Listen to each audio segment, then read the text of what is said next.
साथियों, आज हम लोग दर्शन शास्त्र के इस क्लास में उपस्थित हैं। दर्शन शास्त्र यानी फिलॉसफी एक ऐसा सब्जेक्ट है जो अभी तक किसी स्कूल में आप लोगों को कभी नहीं पढ़ाई गई है। दर्शन शास्त्र कंपैरेटिवली अन्य विषयों के सापेक्ष थोड़ा गंभीर विषय है और इस दर्शन शास्त्र को समझने के लिए इसके विषय वस्तुओं के विस्तार में जाने से पहले एक अपेक्षा होती है कि आपका मस्तिष्क, आपकी बुद्धि, रीजनिंग, आपकी सोच और समझ थोड़ी गंभीर है, परिपक्व है, मैच्योर्ड है, तभी आप दर्शन शास्त्र जैसे विषय को बखूबी अच्छे से समझ सकते हैं। स्कूलों में जो विषय आप लोगों ने पढ़ा है, चाहे वो साइंस स्ट्रीम के आप लोगों का सब्जेक्ट रहा हो या फिर आर्ट्स का या ह्यूमैनिटीज का लिटरेचर रहा हो, उसके लिए औसत बुद्धि भी काम आ जाती है। लेकिन फिलॉसफी जैसे सब्जेक्ट के विषय वस्तुओं को समझने के लिए बिना मैच्योर माइंड के आप रट्टा मार अध्ययन तो कर सकते हैं, रटंत विद्या की तरह, लेकिन अगर इसकी अंडरस्टैंडिंग चाहते हैं, समझ आप विकसित करना चाहते हैं, तो आपको थोड़ा गंभीर मानसिकता का और प्रौढ़ मानसिकता का होना आवश्यक है। बात तो यही से उठ जाती है कि दर्शन शास्त्र है क्या, व्हाट इज फिलॉसफी। जब इस विषय में हम प्रवेश करते हैं तो पहला प्रश्न यही आता है, फिलॉसफी क्या है, इनमें किन विषयों का अध्ययन किया जाता है, क्या इन विषयों के अध्ययन के लिए कोई अलग पद्धति है, या जो अब तक की प्रचलित परिपाटी रही है, परंपरा रही है, उसी प्रणाली से दर्शन शास्त्र का भी अध्ययन किया जाता है, वगैरह वगैरह। सर्वप्रथम हम जरा डिस्कस करेंगे फिलॉसफी शब्द के एटिमोलॉजी पे, और यहीं से इसका अर्थ खुलना शुरू हो जाएगा। एटिमोलॉजिकली फिलॉसफी दो वर्ड से मिलकर के बना है, फिलॉस और सोफिया। ये दोनों ग्रीक के वर्ड हैं, ग्रीक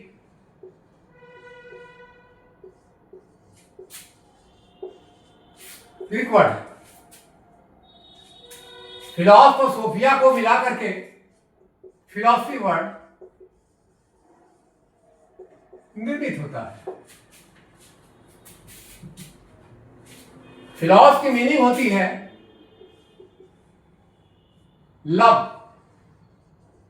हिंदी में प्रेम, जबकि सोफिया की मीनिंग होती है नॉलेज या विजडम। ये दो वर्ड हम लिख रहे हैं, इन दोनों वर्ड को हम बारी बारी से डिस्कस करेंगे। हिंदी दोनों के लिए हम ज्ञान शब्द का ही प्रयोग कर रहे हैं। इस तरह से फिलॉस प्लस सोफिया टू फिलॉसफी, तो हम कह सकते हैं कि इसकी मीनिंग हो जाएगी लव फॉर नॉलेज या विजडम, ज्ञान के प्रति प्रेम,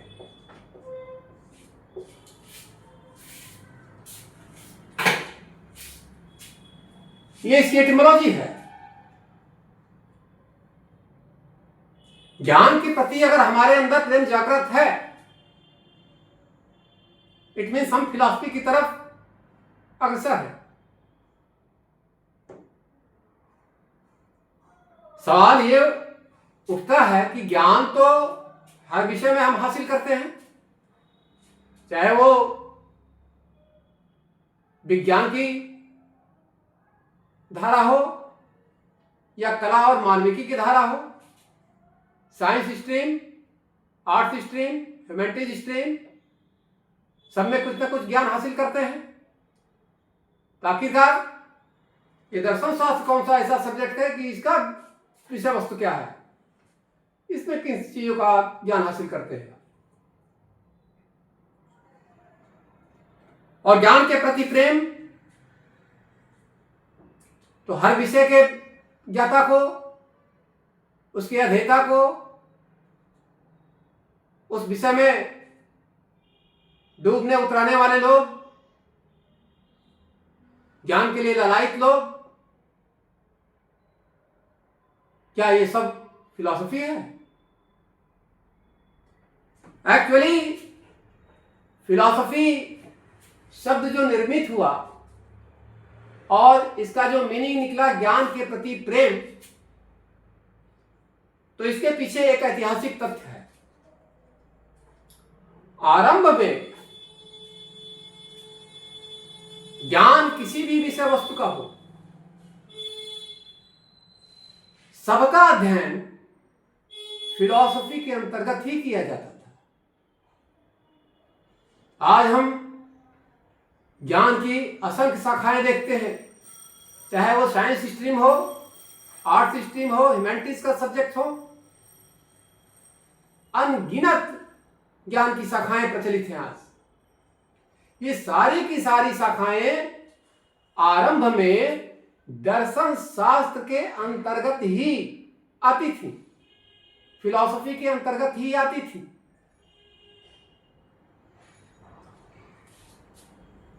समय गुजरने के बाद जो जो ज्ञान का विस्तार होता गया, उनके विषय वस्तुओं में विस्तार होता गया, नई नई अध्ययन प्रणाली विकसित हुई, तब धीरे धीरे धीरे धीरे कुछ पर्टिकुलर सब्जेक्ट को, सब्जेक्ट यानी विषय वस्तु को, कुछ विशेषज्ञता हासिल करके उसमें उन विषयों को एक अलग ब्रांच के रूप में, अलग शाखा के रूप में, अलग विषय के रूप में, अलग सब्जेक्ट के रूप में स्थापित किया गया। विज्ञान की एक अलग शाखा स्थापित हुई। विज्ञान में फिजिक्स अलग, केमिस्ट्री अलग, बायो अलग, जूलॉजी अलग, बॉटनी अलग, वगैरह वगैरह।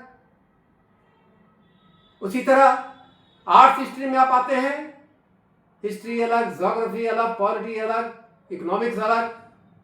ये सारे के सारे जो आज अलग एक सब्जेक्ट के रूप में स्थापित हैं, इन सारी विषय वस्तुओं का अध्ययन प्रारंभ में दर्शन शास्त्र के अंतर्गत ही किया जाता था। अब सारी विषय वस्तुओं को अगर एक दर्शन, एक विषय के रूप में, दर्शन शास्त्र के रूप में, फिलॉसफी के रूप में अगर अध्ययन किया जाए तो व्यवहारिक रूप में ये थोड़ा असंभव तो नहीं, कठिन जरूर लगेगा। आपने अरस्तु का नाम सुना होगा। यूनान का बहुत ही चर्चित दार्शनिक के तौर पे उसकी चर्चा होती है, और हम समझते हैं, उम्मीद करते हैं कि आप चाहे जिस भी विषय के विद्यार्थी रहे हों, कहीं ना कहीं आप अरस्तु का नाम अवश्य सुना होगा आपने। कई शास्त्रों का तो जनक माना जाता है। तो अरस्तु एक फिलॉसफर, ऐसा फिलॉसफर था जो ज्ञान की कई शाखाओं में, चाहे आप साहित्य पढ़ने से निकल लिए, चाहे आप इतिहास पढ़िए, चाहे आप साइंस पढ़िए, आपको कई, चाहे आप राजनीति शास्त्र पढ़िए, आपको कई शाखाओं में, कई सिद्धांतों के जनक के रूप में अरस्तु का नाम आ जाता है। या जनक के रूप में नहीं तो उस क्षेत्र के एक चर्चित सिद्धांतकार के रूप में अरस्तु का नाम अवश्य ले लिया जाता है। यानी कि दर्शन का विषय बहुत व्यापक है, उस समय रहा, लेकिन कालांतर में धीरे धीरे कुछ पर्टिकुलर विषयों को एक अलग विषय के रूप में मान्यता देकर के और वो एक अलग शाखा स्थापित कर दी गई। यानी कि धीरे धीरे अगर देखा जाए तो दर्शन शास्त्र का जो, उसकी जो विषय वस्तु है वो धीरे धीरे सीमित होता चला गया। और वर्तमान में अगर हम चर्चा करें, आज जो फिलॉसफी की चर्चा होती है, आज जिस रूप में हमारे सम्मुख फिलॉसफी यानी दर्शन शास्त्र एक सब्जेक्ट के रूप में स्थापित है, तो इसकी विषय वस्तु अब काफी सीमित है। इतिहास का विषय इससे बाहर हो गया, भूगोल का विषय इससे बाहर हो गया, एस्ट्रोलॉजी का बाहर हो गया, एस्ट्रोनॉमी का बाहर हो गया, साहित्य का बाहर है ही, अर्थशास्त्र का, समाजशास्त्र का, राजनीति शास्त्र का, इन सारे सब अलग अलग जो शास्त्र हैं ये मूलतः दर्शन शास्त्र के अंतर्गत ही भी इनका अध्ययन किया जाता था। तो ये जो सारे विषय अलग हो गए, तो अब बचता क्या है दर्शन शास्त्र के लिए? अब कौन सा विषय वस्तु है जिसका अध्ययन दर्शन शास्त्र के अंतर्गत यानी फिलॉसफी के अंतर्गत किया जाता है? आज जो स्थिति है वर्तमान में फिलॉसफी के अंतर्गत, वो अभी हम जब फिलॉसफी के विषय वस्तु की चर्चा थोड़ी देर बात करेंगे, ये बता दें कि जो ज्ञान के प्रति प्रेम, चाहे वो किसी भी विषय वस्तु का रहा, तो ज्ञान के प्रति प्रेम को फिलॉसफी जब कह दिया गया, तो चाहे वो इतिहास का अध्ययन करने वाला विद्यार्थी हो या अर्थशास्त्र को अध्ययन करने वाला विद्यार्थी हो, ये सबको तो ज्ञान के प्रति प्रेम है ही, सब दार्शनिक है। जी हां,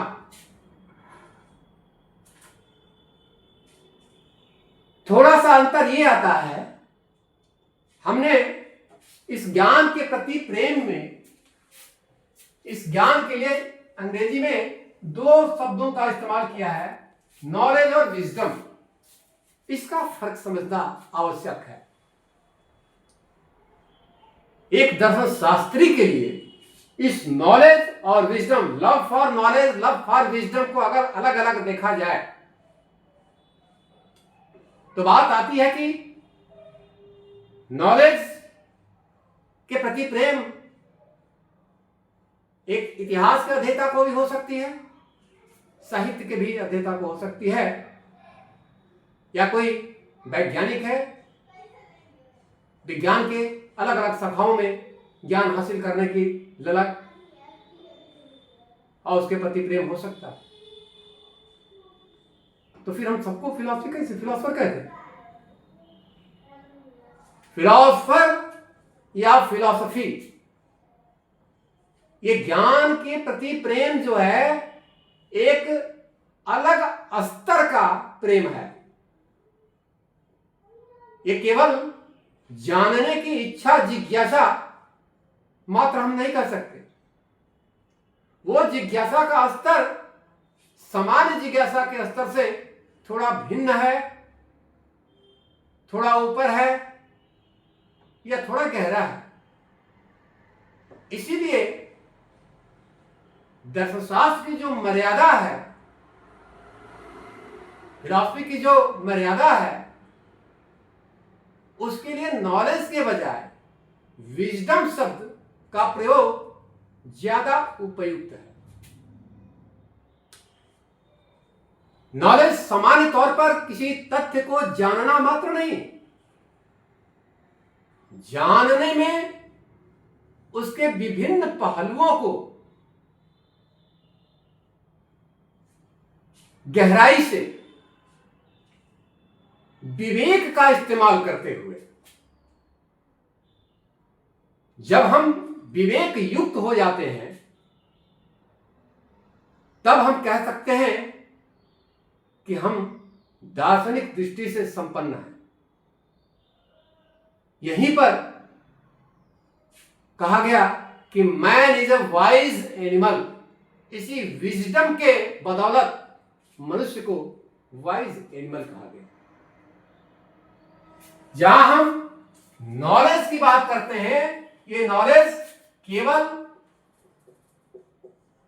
रेशनल लेवल पे आता है। रेशनल, इसको हिंदी में अनुदित किया गया है तर्क बुद्धि।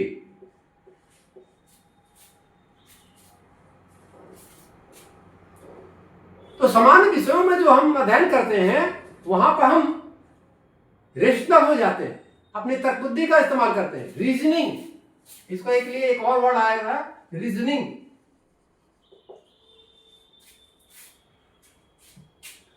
और इसी अर्थ में मनुष्य को रेशनल एनिमल भी कहा गया।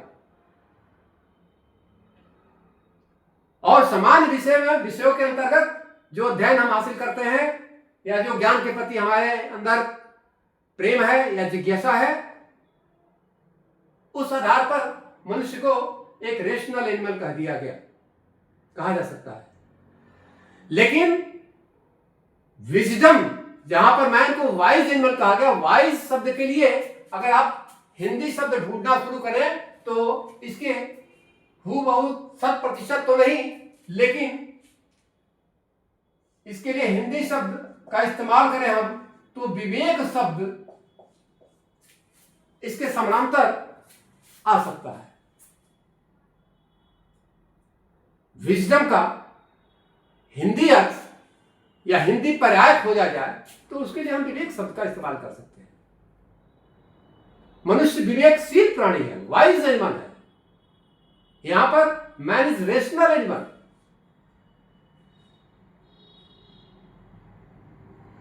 यहां पर हम तर्क वितर्क कर सकते हैं, लेकिन तर्क वितर्क ही नहीं, और गहराई में जाकर के और सूक्ष्म दृष्टि से अवलोकन करते हुए, विचार करते हुए जब किसी निष्कर्ष पर पहुंचते हैं तो कहा जाता है कि हमने अपने विवेक का प्रयोग किया। तब हम कहते हैं कि मनुष्य एक विवेकशील प्राणी है, वाइज एनिमल। इस स्तर पे पहुंचना ही फिलॉसफी का ध्येय है, लक्ष्य है। और इस स्तर पर जब ज्ञान के प्रति प्रेम आपका जागृत होता है तब आप ये कहने लायक हो जाते हैं कि आप दार्शनिक दृष्टि से संपन्न हैं और दार्शनिक बुद्धि आपके अंतर्गत पनप रही है, जन्म ले रही है, या उससे लैस है आप।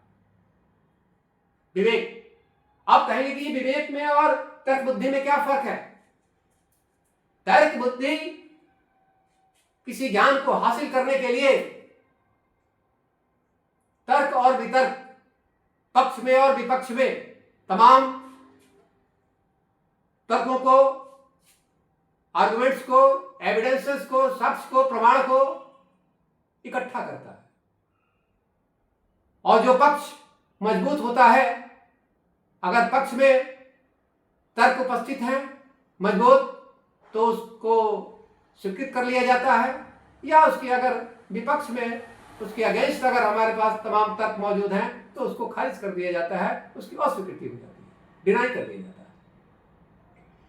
विवेक केवल किसी विषय वस्तु को तर्क और वितर्क से जानने की ही बात नहीं है, उसमें अन्यान्य उससे जुड़े हुए, उसके इर्द गिर्द, उसके आस पास, उसकी सराउंडिंग में या उसकी जैसी चीजें दिखने वाली जो चीजें हैं उन सबों का अध्ययन समग्र रूप में करता है और करके अपने लक्ष्य को, अपनी विषय वस्तु को अन्य विषयों के सापेक्ष उसका स्वरूप क्या विकसित होता है ये देखने का लक्ष्य रखता है और अन्य चीजों से, अन्य विषय वस्तुओं से उसके फर्क को, डिफरेंस को स्थापित करता है।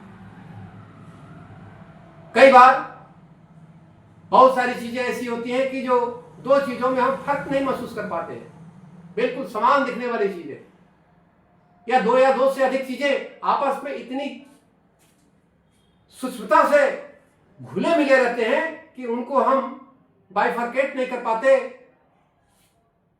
उनको हम अलग नहीं कर पाते और उसके वास्तविक स्वरूप को समझ नहीं पाते।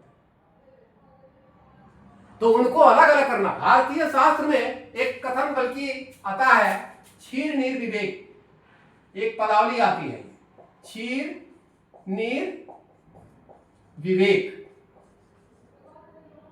इससे इस विवेक को समझना काफी आसान हो जाएगा।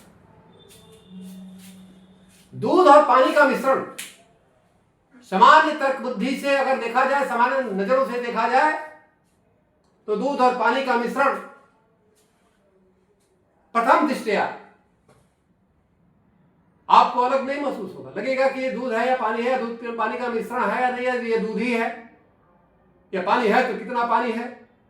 ये अलग बात है कि आज वैज्ञानिक पद्धति डेवलप है, लैक्टोमीटर जैसा उपकरण हमारे पास मौजूद है कि दूध में कितना पानी मिलाया गया है, इसकी जांच की जा सकती है।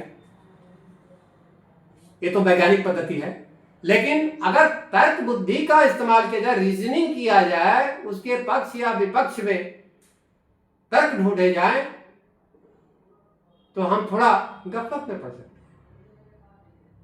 सामान्य तर्क बुद्धि का इस्तेमाल करते हैं, लेकिन अगर विजडम का अगर इस्तेमाल करते हैं, विवेक का इस्तेमाल करते हैं, यानी कि हमारी तर्क बुद्धि का भी स्तर इस लेवल पे पहुंच गया कि हम दूध का दूध और पानी का पानी अलग कर सके, तब यह माना जाता है कि यह दार्शनिक दृष्टि है, दार्शनिक योग्यता है, दार्शनिक क्षमता है। तो दर्शन शास्त्र अपने जिन भी विषय वस्तुओं को उठाता है उसमें विवेक का भी प्रयोग करता है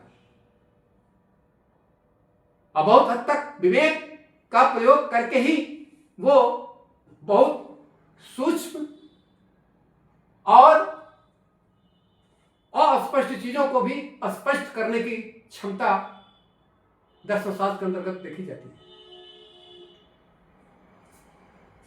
तो इसीलिए हमने कहा कि जो फिलॉसफी की जो मर्यादा है, जो उसका स्तर है, जो प्रौढ़ और परिपक्व मस्तिष्क वाले लोगों के लिए ये विषय समझा जाता है, तो वहां पर सामान्य तर्क बुद्धि का प्रयोग करके नहीं, विवेक का प्रयोग करते हुए जो ज्ञान अर्जित किया जाता है या ज्ञान के प्रति जो प्रेम है वो विवेक के स्तर पर पहुंच जाता है, तब हम कहते हैं कि हम फिलॉसफी के लेवल पे आ गए हैं, फिलॉसफी के स्तर पे आ गए हैं।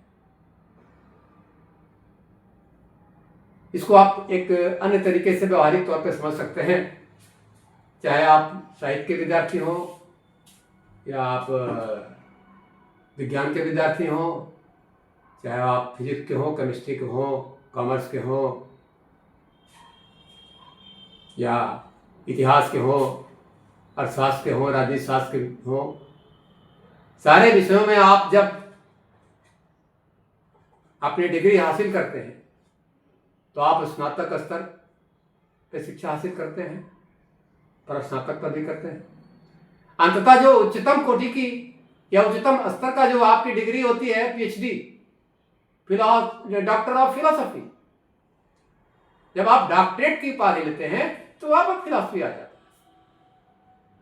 डॉक्टरेट ऑफ फिलॉसफी, चाहे वो साइंस का स्टूडेंट हो, चाहे आर्ट्स का स्टूडेंट हो, चाहे किसी भी ब्रांच का, किसी भी स्ट्रीम का। यानी कि ज्ञान की ये उच्चतम अवस्था है, उच्चतम स्तर है, वहां पर जब आप पहुंचते हैं तो आप फिलॉसफर होने लगते हैं। तो फिलॉसफी अपने विषय वस्तु को लेकर के जितना मूल्यवान नहीं है, उतना मूल्यवान ये अपने स्तर को लेकर के। फिलॉसफी का मूल्य इसके उच्चतम अवस्था, उच्चतम स्तर को लेकर के है, न कि इनकी विषय वस्तुओं को लेकर के। इनकी विषय वस्तुओं के बारे में हम तो देखेंगे कि अब तो कुछ ऐसे विषय वस्तु हैं जिनके बारे में बहुत सारे लोगों को कोई अभिरुचि नहीं है। वो ईश्वर के बारे में कुछ अगर थोड़ा चलेगा तो आत्मा क्या है, परमात्मा क्या है, लोक परलोक, स्वर्ग नरक वगैरह, इन सब चीजों के प्रति बहुत सारे लोग आज के वैज्ञानिक युग में, टेक्नोलॉजी के युग में तो इसको बिल्कुल है या अप्रासंगिक समझा जाता है, अनौचित्यपूर्ण समझा जाता है कि इसमें समय खपाने की क्या आवश्यकता है। लेकिन चाहे जो भी हो, ये आपका जब तक जोश खरोश काम करता है, आप तब तक जो है ऐसे विषय वस्तुओं को आप खारिज कर सकते हैं।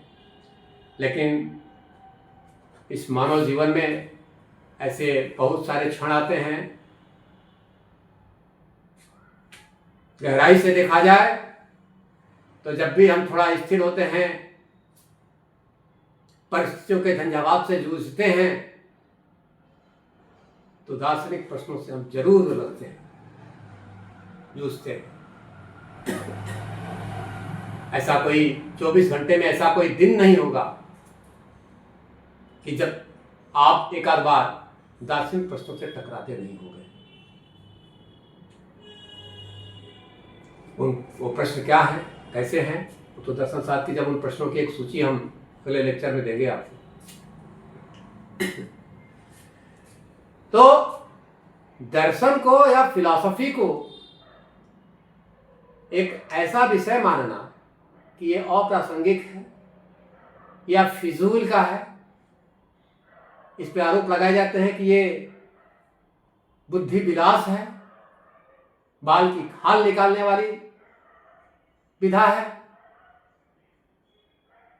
थोड़ा और स्लैंग का इस्तेमाल किया जाए तो उसको लोग कहते हैं ये बौद्धिक जुगाली है। तो आरोप तो लगाए जा सकते हैं, आरोप लगाना बहुत ही आसान है, लेकिन ऐसा कोई दिन नहीं होगा। अगर दिन नहीं होगा तो ऐसा कोई सप्ताह नहीं होगा कि कोई व्यक्ति दार्शनिक प्रश्नों से टकराता नहीं होगा, जूझता नहीं होगा, उसका हल ढूंढने की कोशिश करता है, लेकिन फिर उससे मुंह भी चुरा करके पीछे भी हट लेता है। दार्शनिक जो बुद्धि का स्वामी होगा वो उससे मुंह नहीं चुराएगा, उसमें जूझेगा, उसका हल ढूंढने की, उसका समाधान ढूंढने की, उसका उत्तर ढूंढने की कोशिश करता है, वही दार्शनिक हो जाता है। यही फिलॉसफी है। तो फिलॉसफी, अभी तो हमने केवल पाश्चात्य जो विचारधारा है इसकी चर्चा हम कर रहे हैं। अभी भारत में हम जरा देखेंगे कि दर्शन की क्या स्थिति है, दर्शन शब्द कहाँ से आया और दर्शन शास्त्र का क्या अर्थ है, उसका स्तर क्या है। लेकिन दर्शन से हम परे नहीं हो सकते, उससे दूर नहीं भाग सकते। एक वैज्ञानिक और दार्शनिक, साइंटिस्ट कम फिलोसोफर, एक नाम आता है हक्सले। हक्सले ने एक स्थिति देख करके कहा था कि हम मनुष्यों का विभाजन दार्शनिक और अदार्शनिक रूप में नहीं कर सकते। हाँ, एक कुशल दार्शनिक और एक अकुशल दार्शनिक के रूप में अवश्य कर सकते हैं। यानी कि कोई व्यक्ति दर्शन से अछूता नहीं है। अब यह है कि जो स्किल्ड है, जो स्तर के दार्शनिक हैं, फिलोसफर हैं, उसमें वो दार्शनिक बुद्धि का प्रयोग करते हैं और उससे मुंह चुराने के बजाय उससे जूझना और उसका उत्तर ढूंढने का प्रयास उनका मुख्य ध्येय हो जाता है, न कि उससे नजर चुराने का। तो ये तो पाश्चात्य एटिमोलॉजी के अकॉर्डिंग दर्शन क्या है हुआ। हम अब भारत में दर्शन की क्या स्थिति रही और उसके अकॉर्डिंग दर्शन की मीनिंग क्या है, अगर उसकी एटिमोलॉजी खोजी जाए तो क्या होगी, उसको हम देखेंगे अगले चर्चा में।